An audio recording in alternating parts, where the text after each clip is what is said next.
guys, today we're going to go over how to create or to find in general, find these and create these transition areas and promote them to the fullest. One of the things, like we've talked in the past, I see a lot of on these farms, is there's a disconnect between great bedding and destination feed locations. There's an area, a transition area, that's always separate and isn't promoted or is kind of forgotten about. Obviously, the perfect situation, you have to hunt in those non-deer areas. In other words, you want to be there as they're passing through. Like we've always talked, off food plots, too far, not too close to the bedding, such as that, so you can get into those areas and hunt so you don't blow anything off. Transition area is a perfect example of that. But what happens is these transition areas, just like this that we have here, is too open. Now, this was enhanced years ago. We don't own this anymore. And so we just hunt this because it's a transition area on top of a ridge between bedding and the feeding, but we can't enhance it. We don't own it anymore, so it's kind of like having a leased property. You have to hunt what's there. If you were to own this situation, own this property, I'm going to show you here how to tie this together and really promote these transition areas. So from your stand location, we have the stand location. As I show you up here in the tree, this is our stand location. So we side access from down below it, and obviously we side access. This is our eastern fence line. We side access up the ridge into the stand location. This is obviously the mock scrape in our water tank here,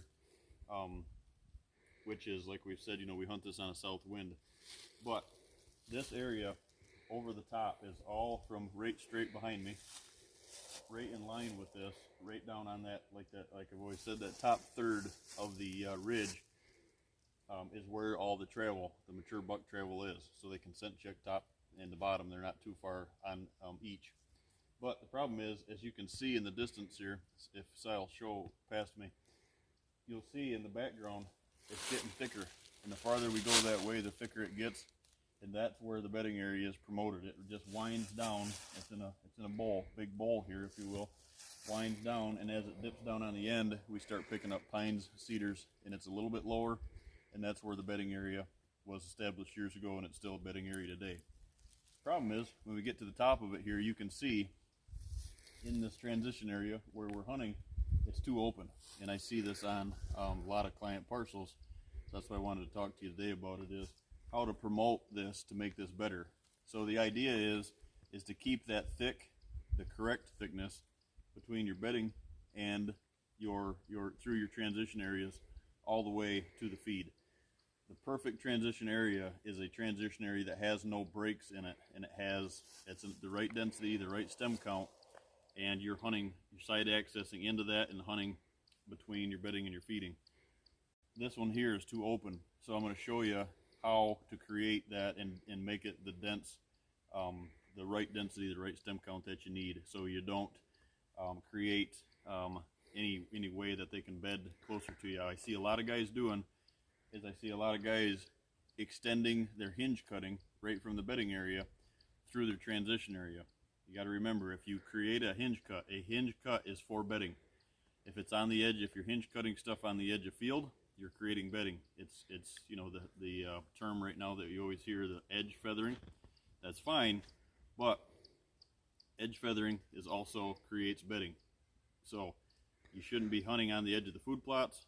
So in theory, I still don't create that bedding right on the food plots. I create them like that first doe bedding area, 75 yards or so, 100 yards off the food plot. And the reason is that it makes the deer want to get up out of their bedding areas, their bed. Them does get up on their feet, move to the food, and that creates deer movement. If your deer aren't getting busted on the way to the food plots in these transition areas, it doesn't create a ripple effect back to your mature bucks. So keeping that in mind, same theory here, but let's show you here. So come along with me, and I'll show you in this area how to properly design this, or connect the two dots, if you will, to make sure this is it funnels right up through where you need it, and it's got the correct density. And what it means is, from your bedding to your feed, So we are in between buck bedding and there's doe bedding closer to the agricultural. So we're in between. We're behind the doe movement, so the doe movement get up out of their doe beds and they go to agricultural, and we don't have to worry about busting them in the evening. We don't have to worry about interrupting them in the morning when they're coming back to bed. Perfect situation. The only thing that we have against us here in this location is we're in the transition area, and that between the buck bedding and the doe bedding, and we do not have, it's not thick enough.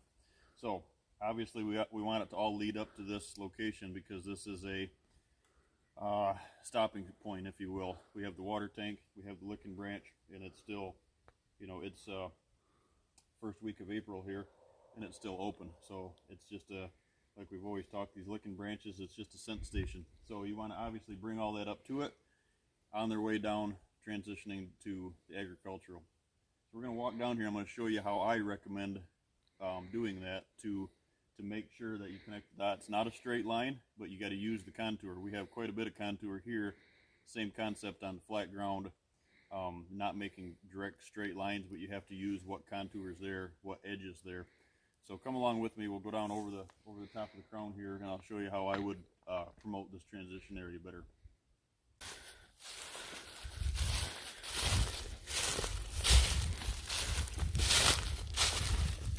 So you can see, guys, we're only 10-15 yards. We're right in front of the stand location, but we're 10-15 yards now over the top of the crown from our licking branch and our water tub.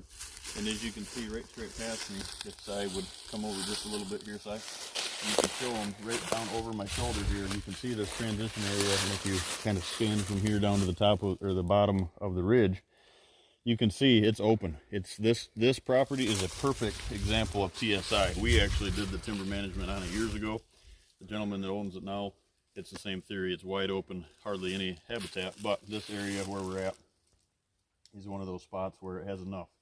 Just doesn't have the correct amount going forward any further from here. It should be enhanced from here on out. But how we're going to do this, what you can see is what I would do is I'm going to walk in a line down here. What I do is I take a spray can and I find if there's a trail on a bench or whatever it is that they're using now. You can use that trail system if they're working their way up here, just enhance it. If it's something that you're creating to create that movement, then what you do is you go down through here with that ribbon or that orange, the paint, and you mark the tree. The tree that you're marking is your center line.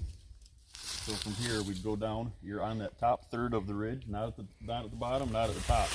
You're right into that. You can see as it goes, it gets thicker. But we're going to walk down here. I'm going to show you.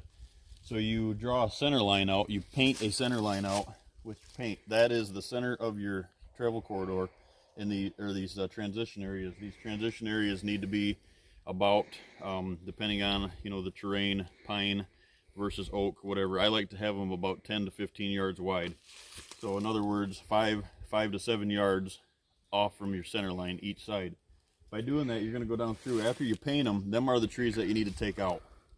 But the mistake, like I said, I see happening is guys are hinge cutting those trees. So what they would do is you'd mark, let's say we're going to mark this beach. You paint this beach, and everybody is doing the high hinge cuts, remember, low hinge cuts. But this situation, you need to flush cut this stump, you need to flush cut this out. Put this tree on the ground on the outside of this transition area, and you need to lop it. And what I mean by lop it is you need to go through and you need to cut these limbs down, so when it snows this coming winter, it crushes it down to the ground. So what you're doing is you're not creating bedding. You don't want this down made into a brush pile along the sides, because it tightens up too much. They'll start using the outside of your brush piles. So you want to take this tree, put it down, cut it up into 8-foot lengths, whatever it is, limit, lop it in 2-foot sections, so when it snows it crushes it, so there's no side cover. So what we do is we paint this one and we flush cut it. Take it down, put it in a brush pile over here. You go to the next one.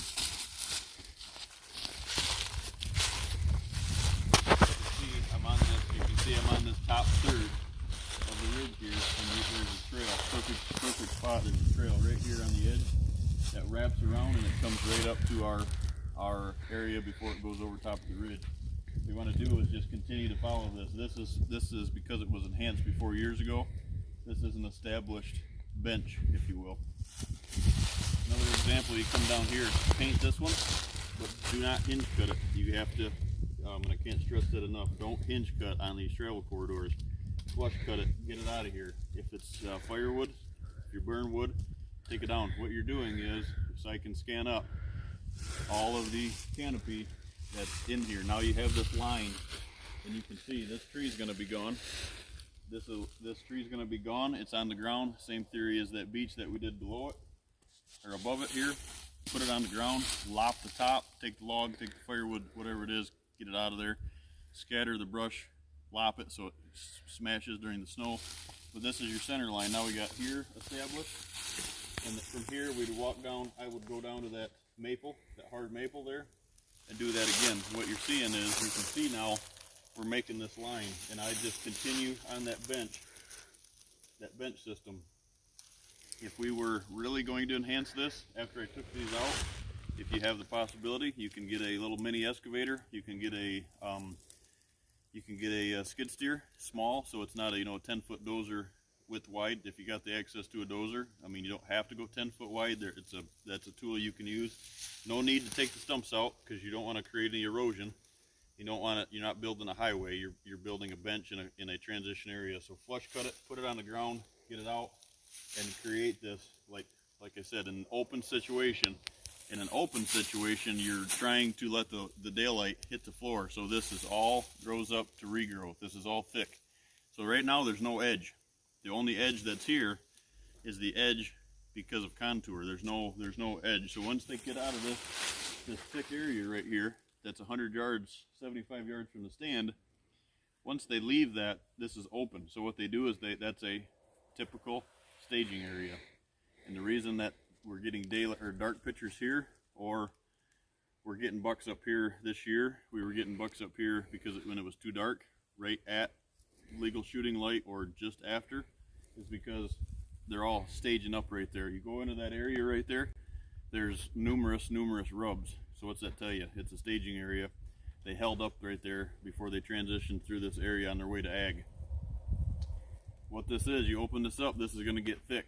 Now you have this thick, the correct, thick. It's all hardwood now. It's going to regenerate hardwood into beech, into oaks, and then you have this 10, 15 yard wide swath all the way through here, creating, and it's going to look like that and better.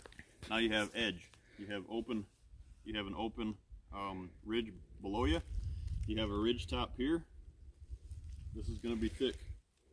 And what you're creating is you're creating the correct density of the transition area. Now, the flip side of it, and so to finish that, you take this corridor or this transition area, and you take it all the way to your bedding, and that's where the hub style bedding area lays in.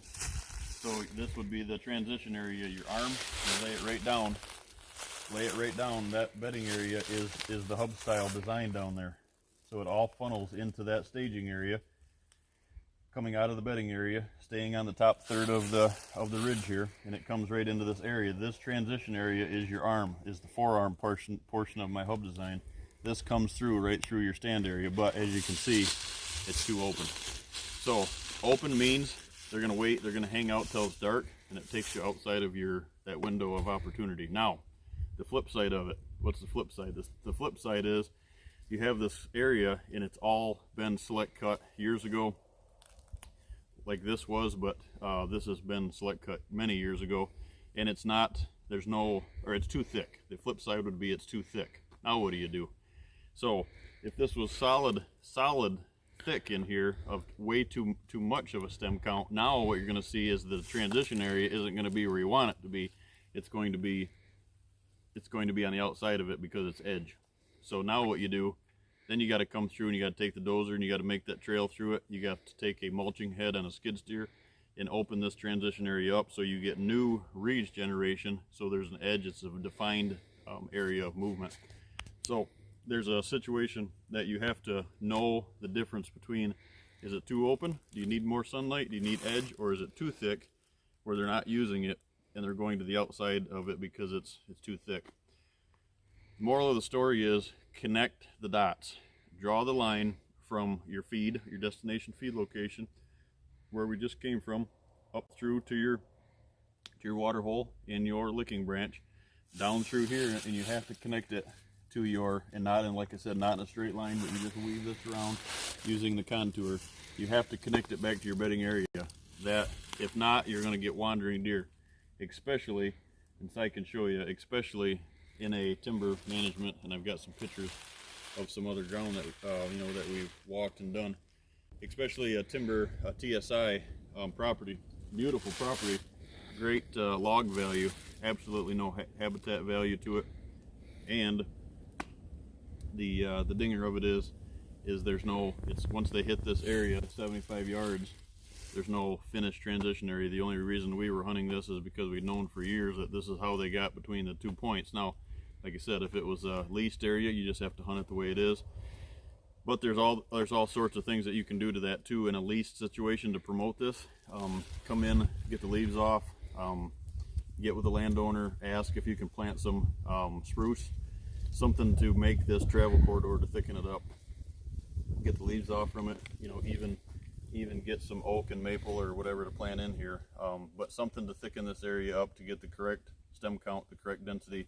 There's no gap between bedding and feeding. It's a continuous thick spot, especially if you're in an area where it's too dense or too open on each side.